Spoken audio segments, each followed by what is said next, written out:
Welcome dear learners.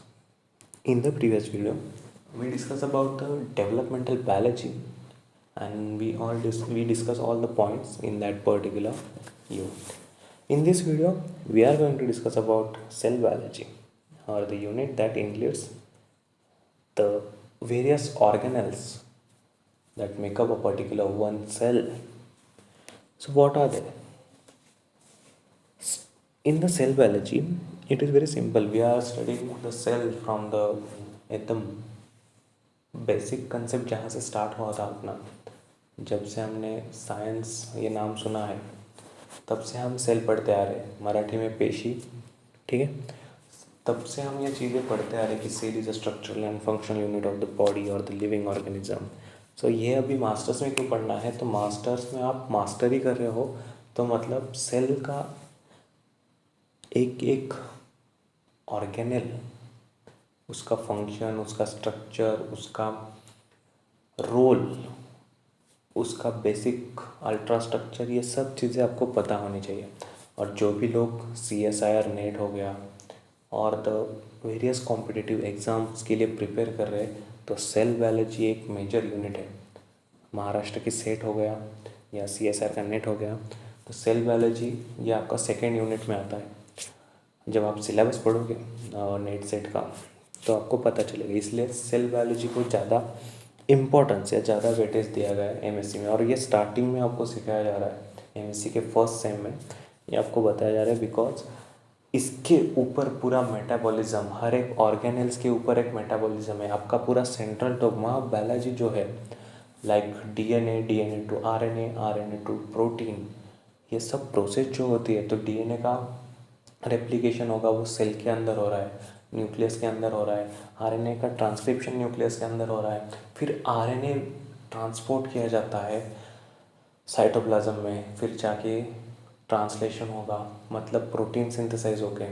तो ये सब चीज़ों के लिए यही ऑर्गेनिज्म और यही ऑर्गेनल्स बहुत इंपॉर्टेंट है जो एक सेल एनक्लोज करता है, इसीलिए हमें सेल बायोलॉजी पढ़ना है। तो सेल बायोलॉजी में हमें पढ़ना है कि structural and organisation and function of structural organisation function, हमें पूरा का पूरा एंडोप्लाज्मिक रेटिकुलम का स्ट्रक्चर, गोल्जी एपरेटस का structure, nucleus, mitochondria, chloroplast, lysosome, peroxisome, cytoskeleton and function of molecular motors.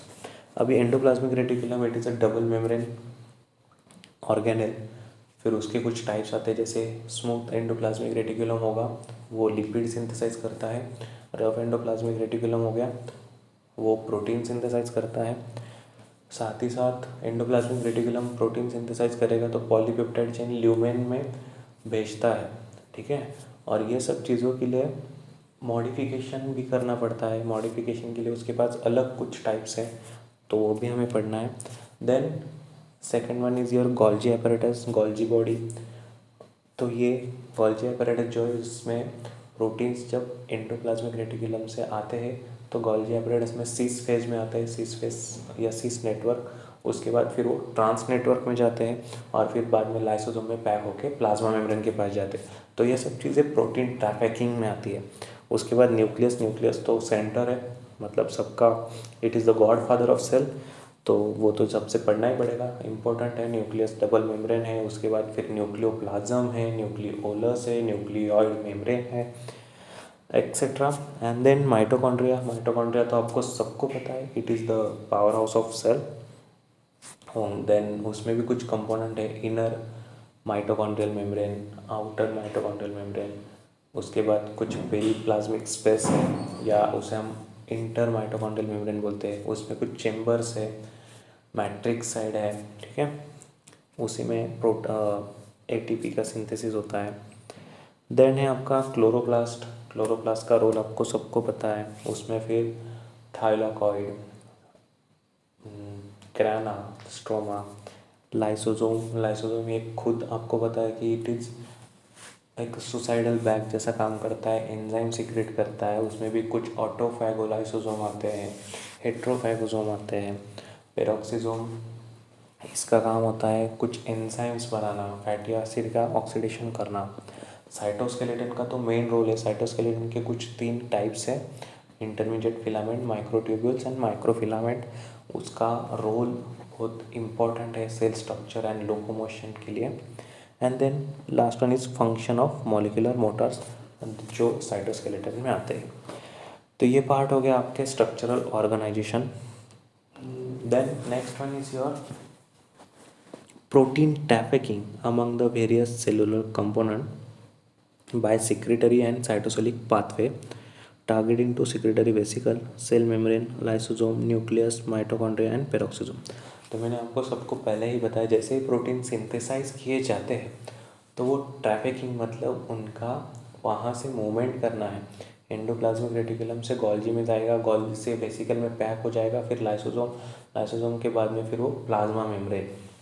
तो इस प्रकार के कुछ पाथवेज है, सिग्नलिंग सीक्वेंस है। ये सब चीज़ें करने के लिए कुछ सिग्नल्स रिक्वायर्ड है, और वो सिग्नल्स रिसेप्टर जो होते हैं, जो ऑर्गेनेल्स के ऊपर प्रेजेंट होते हैं, प्रोटीन्स, तो वो रिसेप्टर ये सब काम करते हैं। तो ये सब हमें इस टॉपिक में पढ़ना है। Last one is your events in cell cycle, regulation of cell cycle and apoptosis. अब ये सबसे इम्पोर्टेंट टॉपिक है सेल साइकिल। जैसे हमने पढ़ा है, सेल साइकिल एक रेगुलर इवेंट है, लाइक इंटरफेज। इंटरफेज में कुछ types G0, G1, S, G2 and M phase. M phase के फिर से कुछ टाइप्स आएंगे। एम फेज में आ जाएगा फिर आपका prophase, metaphase, anaphase, telophase. And ये पूरा सेल साइकिल हमें पढ़ना है। उसके बाद रेगुलेशन।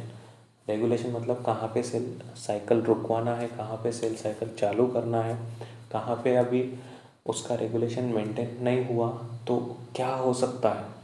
तो कैंसर जो होता है, it is cancer is like infinite growth of cell. और एपोप्टोसिस मतलब सेल का डेथ भी होना, जो सुसाइडल पार्ट है। तो ये सब चीज़ें हमें सेल बायोलॉजी में पढ़ना है। So please go through it. Basic concept जो है आप पढ़ के रखिए। अभी हमने पूरा का पूरा सिलेबस पढ़ लिया है, जो भी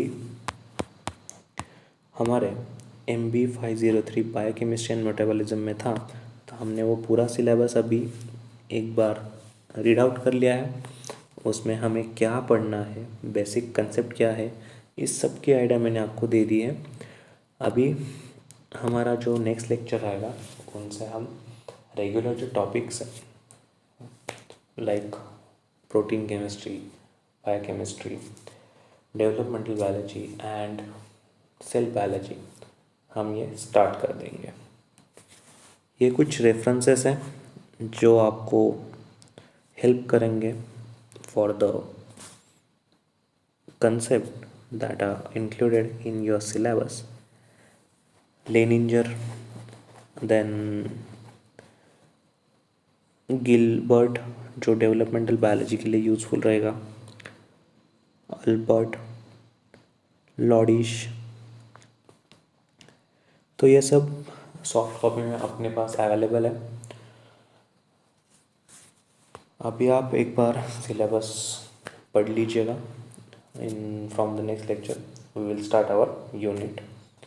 Till then, if you have any question related to the syllabus, if you have any query related to the topics that we discuss in this video or all the videos from the beginning, so you can ask in the comment section, or otherwise you can ask in the our WhatsApp group. Till then, thank you.